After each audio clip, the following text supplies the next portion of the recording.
Sandi, Ja, najprej, ponedeljek je, povej mi, kako si ta trenutek? trenutno sem že v pogonu, gasilci so spet pri meni, že ristamo določene stvari, tako da ja, ni prav veliko časa za počitek, ampak bomo nekaki skupnimi močmi vse stvari probali Ja, čim akcija. prej znormalizirati. Sandi, ti si prostovoljni gasilc v PGD Mengeš. Kako so potekali tvoji zadnji 3 dnevi? Prvi trenutek, kako izgleda ta poziv, kaj se je sploh dogajalo? Ja, mene ni bilo doma, šel sem na eno pot. Ja? V tistem sem dobil od doma obvestilo, da so se oglasile sirene. Aha. Jaz sem že en dan prej sicer poslušal, da ja, mečkam sem zadihan, ker skačem gor pa dol. Razumem. Ja, dobil sem obvestilo, da pač so sirene in da pač se približujejo poplave in da nekje že poplavlja. Ne. Seveda pač takrat tudi kot gasilc, ko smo vsega sorte vajeni. Si mislil, da pri tebi ne bo? Ne, ja, pač nikoli ne veš, a ne. Smo blizu pač nekega potoka, ki je uradno kot potok, drugače pa, ko pridajo te večje vode, zna tudi poplavljati, ampak do zdaj tega še ni bilo. Vedel sem pa, da te poplave zahtevajo pol pač malo obširnejšo intervencijo ali pa več njih skupaj, ker to ni pač zadeva, kamor greš za 1 uro pa se vrneš, ampak je to, se zavedamo, da je vedno pol ogromno dela pri tem. Ne? Ampak kaj tazga si pa res nisem pričakoval. No. Nisem si mislil, nisem pričakoval in tega tudi nisem videl. Pol, ko sem se takoj vrnil v Mengeš, vedel sem, da domov ne morem, sem se takoj odpeljal v gasilni dom. Ko sem videl svoj kraj, ki je pač praktično pokrit z vodo, se ne moreš niti orientirati po podlagi, ampak se orientiraš samo pač po tistem, kar gleda ven iz vode, skoraj ne moreš verjeti. No. Zdaj si se pravi, oblekel, oprema in ste šli pomagati. So bile intervencije, ljudje so klicali in vi ste hodili pomagati. Ja, klicev je bilo ogromno, pač mi smo se dobili, smo tudi vedeli, imamo pač različne protokole za obsežnejše intervencije, se naredi v gasilnem domu štab, se razbimo po ekipah, gremo vsa razpoložljiva gasilska vozila, s katerimi razpolagamo in se potem pač tudi na podlagi klicev, ki jih je bilo ogromno in na številko 112 in na GSM telefonu gasilskega doma, se potem na podlagi tega pač dela prioriteta, kam najprej iti, tako da smo se najprej odpravili tistim, ki so bili, bom rekel, ogroženi, ki jim je pač ogroženo življenje. Med drugim tudi vrtec. Prej smo že prenašali starejše, pač ne vem, prišli smo v pritlično hišo, kjer sta bila gospod pa gospa v pokoju. Gospod je bil nepokreten, oba sta bila do pasu v vodi, premražena, gospod se je tresel, tako da smo hitro potem odhiteli, brodali praktično skoraj do prsi v vodi in smo šli po zajemalna nosila, smo gospoda vložili, zavili v brisače, v deke in smo ga nesli potem do pač prve hiše, ki je bila suha. Tako da med takimi stvarmi, no, je pa potem tudi prišel poziv, da so v vrtcu v Mengšu ujeti otroci in vzgojiteljice, tako da smo se nemudoma potem odpravili tja, naredili strategijo, 2 fanta sta šla naprej, sta napeljala vrv, ker je bil kar močen tok, nosilo je hlode, nosilo je stroje, nosilo je vse živo, tako da smo vsaj za silo zavarovali. In ko se je nivo vode spustil za 1,5 metra, smo potem pa se odločili, da bomo otroke prenesli v rokah enega po enega do traktorske prikolice, par 10 metrov stran, kjer nas je čakal traktor s prikolico, ker z gasilskim vozilom nismo mogli priti, ker je bil previsok nivo vode. To ste naredili, prej ste to naredili, pol ste šli otroke, pol ste verjetno še naprej se odzvali na vse te klice. Si v katerem momentu pomislil, da bi tem svojim gasilcem, pač konec koncev prijateljem, rekel, a gremo še k meni? Ja, nekje v ozadju sem imel to v mislih, da bo tudi to potrebno, a ne? Ampak v tistem trenutku veš, da pač zdaj voda je prišla, kaj ne zdaj naredim, nekdo pač, ki je nekje, ki čaka, ki se mu to vleče, ki ga je strah, kaj bo, ki se mogoče niti ne znajde, nima niti, ne vem, mogoče svojcev, pomoči drugih ali kakorkoli. Ja, sem pomislil tudi na to, kaj bo pri meni, ki v zadju mi je skozi pač rahlo me opominjal, ampak me je bilo po eni strani strah iti proti domu, ker sem pač se zavedal, kaj to pomeni, ko sem dobil slike iz zgornjega nadstropja, kjer sta bila oba moja otroka, sta mi slike pošiljala, sem videl nivo vode, kje je, sem rekel, to. Ampak zdaj v tem trenutku sem si rekel, ne moram razmišljati o tem, moram se skoncentrirati na to, pač da varno in tako kot je potrebno poskrbimo za vse te ljudi, ki imajo ogroženo človeško življenje. Kakšno je stanje zdaj pri tebi doma?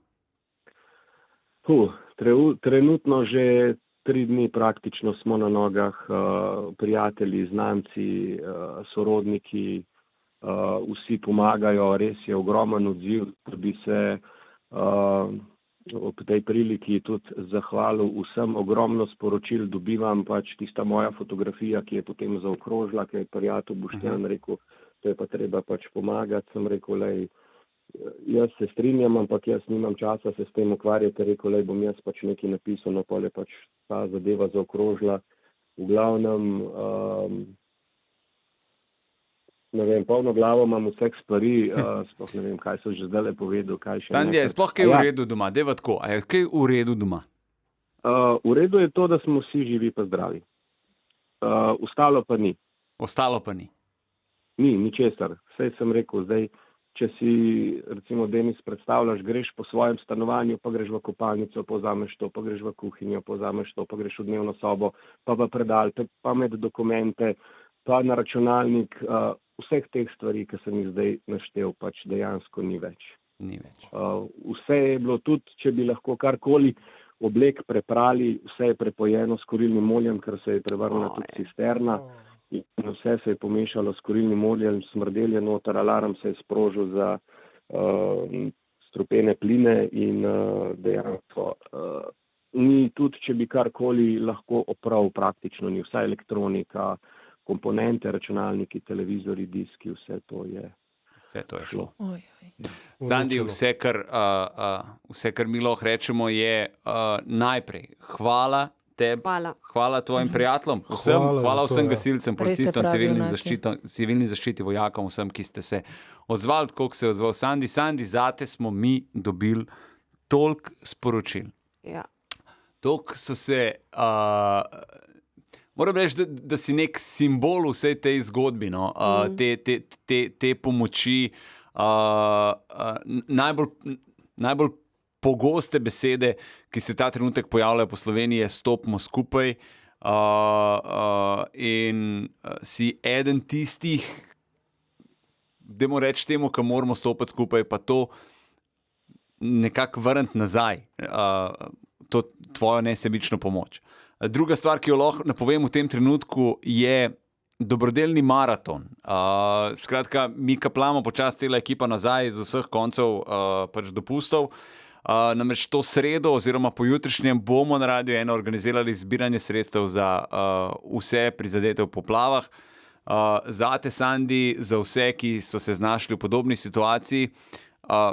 Ogromno je takih, ki se odzovete na decembrski dobrodelni maraton za družine v stiski, pri akciji Deželaki, zdaj že kar nekako zadnja 3 leta, kar vsakič milijon, da zberemo čim več sredstev.